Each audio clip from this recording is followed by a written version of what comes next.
بسم اللہ الرحمن الرحیم۔ بنگلہ دیش کی مسلح افواج کے پاکستان اور چین سے بڑھتے تعلقات نے بھارت کی دفاعی پالیسی سازوں کی نیندیں حرام کر دی ہیں۔ اس کا اظہار بھارتی میڈیا کی جانبدارانہ اور متاثر رپورٹوں سے ہوتا ہے۔ خبر یہ ہے کہ بنگلہ دیشی فوج کے quartermaster general lieutenant general Faiz ur Rahman کی قیادت میں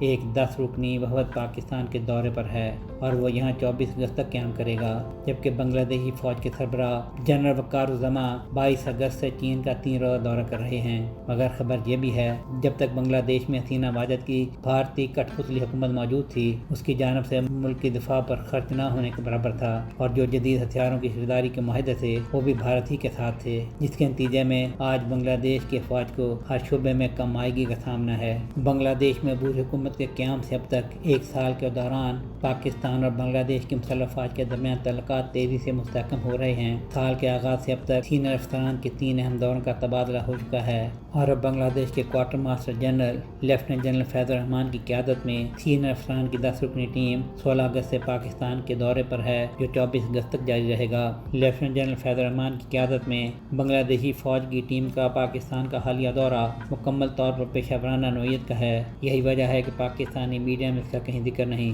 مگر بھارتی میڈیا کے پیٹ میں مسلسل موڑ اٹھ رہے ہیں۔ یہ امر قابل ذکر ہے کہ رواں سال مارچ میں بھارتی دفاعی پنڈتوں نے میڈیا کی مدد سے بنگلہ دیش آرمی میں بغاوت کا ایک ڈرامہ مچانے کی ناکام کوشش کی تھی، جس کا مرکزی کردار لیفٹیننٹ جنرل فیض الرحمان ہی تھے، جن پر بھارتی تنگ رد میڈیا نے ملک کی مذہبی تنظیموں خصوصاً جماعت اسلامی بنگلہ دیش اور پاکستان سے تعلقات ہونے کا الزام لگاتے ہوئے اس ناہمناد بغاوت کے پیچھے پاکستان کو کھڑا کرنے کی کوشش کی تھی، مگر جھوٹ کی یہ ہنڈیا بیچ چوراہے میں ٹوٹ گئی۔ بنگلہ دیشی فوج کے سینئر افسروں کے اس دورے کا مقصد پاکستان اور بنگلہ دیش کے درمیان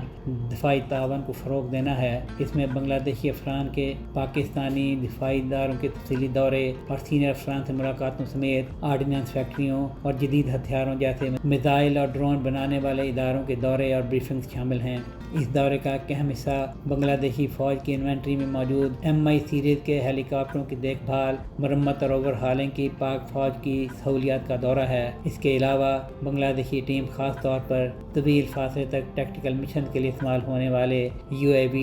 یعنی ڈرون سسٹمز پر بھی توجہ مرکوز کرے گی۔ سب سے اہم یہ کہ دورے کے دوران بنگلہ دیش آرمی کی ٹیم اپنے ہاں آرڈیننس کے شعبے کو جدید بنانے، ملکی ضروریات کی مناسبت سے مناسب پلیٹ فارمز کا انتخاب، ممکنہ اختراعات اور بنگلہ دیش آرمی اور دفاعی پیداوار کے شعبوں کے استعداد کار کو بڑھانے کے لیے پاکستان سے تعاون کے حصول کے لیے پاکستانی تجربے کی روشنی میں تجاویز تیار کرے گی، جو بنگلہ دیش کی مسلح افواج کو اسٹریٹجک اہمیت دیں گی۔ بات واضح ہے، 5 دہائیاں پہلے 2 بھائیوں کو سازشوں سے ایک دوسرے سے الگ کرنے والے یہ کیسے برداشت کر سکتے ہیں کہ ان کے درمیان غلط فہمیاں دور ہو جائیں اور باہمی تعاون اور بھائی چارے کا نیا دور شروع ہو جائے۔ اسی لیے بھارتی میڈیا ایک بار پھر چیخ و پکار میں مصروف ہے۔ سہیل شہریار، پاک ترک نیوز۔